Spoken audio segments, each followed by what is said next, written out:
বললাম না। হ্যাঁ ঘুমের ভিতর কি হয়েছে জানো? সে আমার কাছে আজরাইল আইছে। আজরাইল আজরাইল এসে আমাকে কয়, আমি তো আল্লাহ তরফ থেকে আইছি তোমার জান কবজ করার জন্য।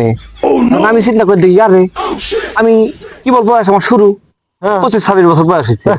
আমি বিয়া শাদী করবো, সংসার করবো, পোলাপান হবে, পোলাপান লেখাপড়া করাবো, তারপর না আমার মৃত্যু হবে।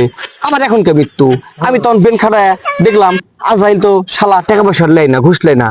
তা আমি করলাম, ভাই আইছেন যখন তাহলে একটু চা বিস্কুট খান। তা আমি কি করছি, চা বিস্কুট দিছি।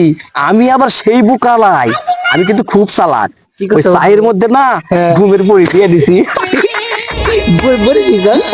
তারপর কি হয়েছে, তারপর ঘুম থেকে উঠছে, এই উঠার আগে আমি আবার কি কাজ করছি, কলম দিয়ে আমার নামটা লাস্টে দিয়ে দিছি।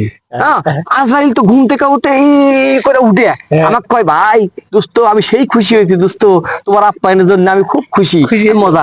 আমি তখন মনে মনে করলাম তাহলে আমার আর মৃত্যু আর লিখতে ইয়া করতে পারবে না।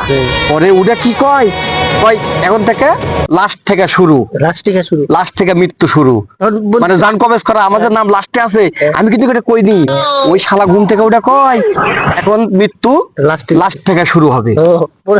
তখন তাহলে তো বন্ধু তুই বাইসা আসাস কে হলো? আমি মরে যাবো তো এখন। মরে যাবি? হ্যাঁ বলো চক তো দেখবে যাবো ঠিক আছে।